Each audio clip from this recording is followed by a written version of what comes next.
Hello everybody and welcome to my YouTube channel. So a few months ago I was doing these types of videos called like video essays, and that's like a name that I think one of you guys attached to this type of video, in which I basically sat down with you guys and I was talking about different ideas that I had in my head, different opinions, and the whole idea of it was to basically put my thoughts into a video format and put it out on the internet for you guys. And I basically would get like a response from you guys in return. I would respond back, we would have a conversation, and I was inspired to sort of come back to doing this type of a video today after I just watched one of Smoky Glow's most recent videos talking about problematic beauty gurus no one talks about. And that video, I just now finished watching it, by the way. That video compelled me to think a lot about problematic YouTubers and the whole concept of being problematic in general, and what exactly makes somebody problematic, and cancel culture and all that. And this is all coming together right after the heels of Dramageddon. I think that's what people were calling it, when three very prominent YouTubers basically came under fire, I guess. And I'm talking about Tati, James Charles, and Jeffree Star. How for a few weeks or so everybody was like just up in arms about this like whole like scandal, and I'm not gonna get into it right now. This is not a drama channel. I just sit here and I talk to a camera about whatever interests me, and I don't really want to talk about drama, but I'm bringing this up because that basically made me sort of like sit back and wonder just how much us regular people do not know about the industry, and how easy it is for somebody or for several people to basically put out their own version of the truth on the internet. And I'm not trying to basically focus on any one of these three people. I'm talking about the whole entire beauty community as a whole. I'm talking about big influencers and I'm talking about smaller influencers, because I was watching Smoky Glow's video and she made a very good point. She said that drama channels do not talk about smaller influencers. They typically do not talk about somebody who is, say, underneath the number of like 500,000 subscribers on YouTube. You're not going to see a drama channel talk about those people. You're only going to see people talk about the huge influencers who basically slip up, or who say something, or who do something shady. You're going to hear about those influencers, but you're not going to hear about the smaller ones. How can you trust certain people online? How can you trust anybody online if anybody could be hiding like something? Like anybody could be putting a front up on social media and on YouTube. They can be acting a certain way, and then you don't know what's going on inside their heads. And I'm just speaking very generally. I'm talking about a whole bunch of people. I feel that there are a whole bunch of like beauty gurus, big and small, that I follow to varying extents, that I see like a glimmer of them being problematic, and I'm like, what's beneath that glimmer? Like, how problematic are these people that like we just don't see it? Like, we see a hint of it, but we don't see the whole thing, you know? And I don't want to drop names because like this is not the type of channel, and I'm probably like I sound like a maniac, but like, who can we trust online? And then I came to the conclusion, you can't trust anybody. And if you can't trust anybody online, and if you're someone like me and you're watching YouTube videos and you really enjoy them, it kind of takes away the magic. Because the whole point of YouTube, I guess, I'm just, doing this with a hairband. The whole point of YouTube, I guess, for me was to, in the beginning, was to find somebody that could be my friend. Because I had no friends when I first started watching YouTube videos. I literally had nobody. And I started watching the YouTube videos and I started seeing like people stare directly at me from the computer screen, and I was like, wow, these people are my friends. And even though like as I got older, like I obviously got like my own friends, like my own real life friends, and I started to just like understand that yes, like online you can't necessarily trust anybody. I feel that like only recently has it really hit me that you literally can't trust anybody online. And I feel like the inner child inside of me who wants to be so trusting and wants to be so open to everybody is at a loss, because I am a very cynical person, I feel like, and it's against my will in a way because I don't want to be cynical. But I feel like part of me is very cynical, and then the other part of me doesn't want to be cynical. The other part of me wants to be trusting, wants to be open, wants to basically think the best of everybody.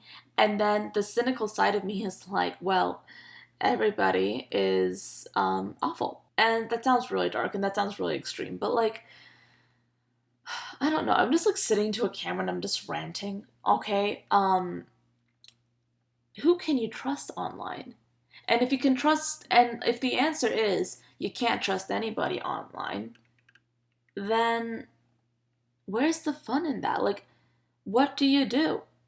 You just like, I feel like we're all being left to watch our favorite YouTubers and basically to make our own decisions about whether or not we can trust them. Because I mean, I don't like, I would say like, I don't think you should trust me even, because I can sit here and I can say, oh yes, I'm going to be truthful to you. If I ever get a sponsorship, I'm going to disclose it. If I ever uh, have product placement, I'll let you know. If I ever don't feel this way about a product, I will be honest with you. I can say all that. I can say all that. I can say all of that several times, every single video. I can say it in my bio. I can say it in my description box. But like it doesn't mean anything, because what you say means nothing. What you do matters.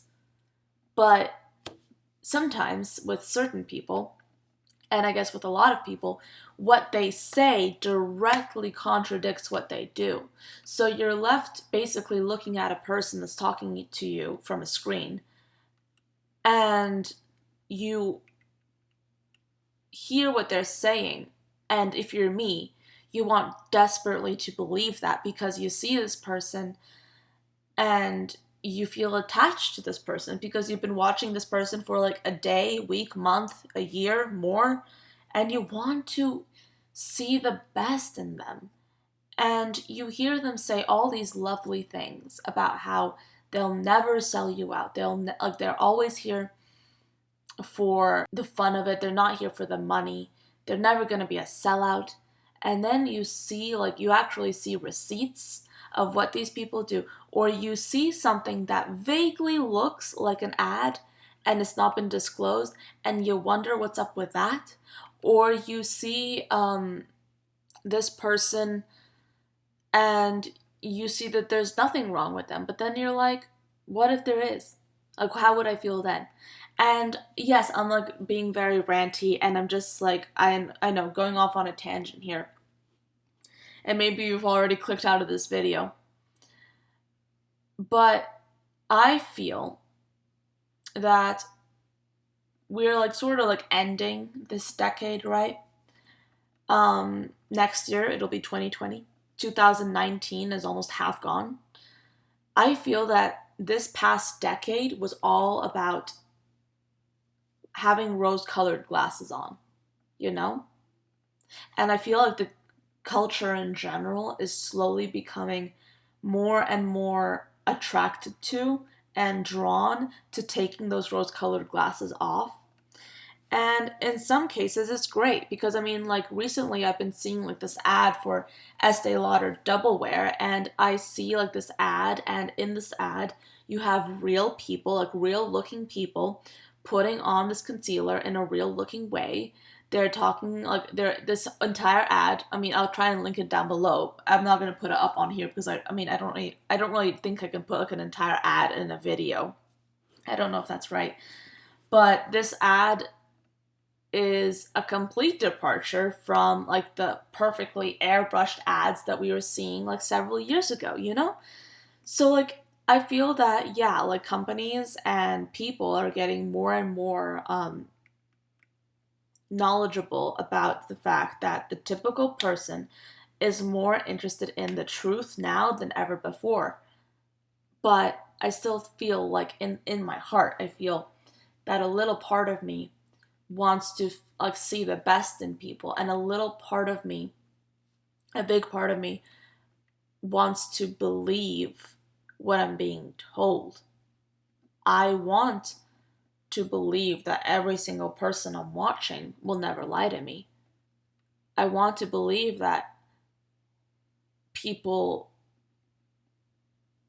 are in it for the right reasons. That yes, they may want to pay their bills, but at their core, they're never going to sell their subscribers out. I want to believe that, but at the same time, I don't. And then I'm like, well, where does that leave me? Like, yeah, I can basically watch every single person now and just look at them with like um a little bit of a wary eye. But then again, I don't really want to do that. First of all, like, I do believe that anytime somebody says, "Oh yeah, the beauty community is up in flames," it's kind of ridiculous because these days, whenever something happens, like whenever something like dramatic happens in the beauty community here on YouTube, it's usually just like one, like, or a few people that have like really big followings that are getting kicked like in the butt because of something that they've done or something that has been discovered about them. But the majority of the people on YouTube, from what I can tell, are very small and they usually just fly under the radar. Usually, when people do something wrong, it doesn't get called out. I mean, like, I think that the beauty community is not necessarily ever up in flames because that's how it always is. You always have people doing the right thing, and then you always have people doing the wrong thing. And sometimes people are doing the wrong thing way more than they're doing the right thing. And just because it comes to light doesn't mean everything is like necessarily has to go all Dramageddon. I think that people just have to, in most cases, stay in their lanes and just make their own decisions. Because I don't like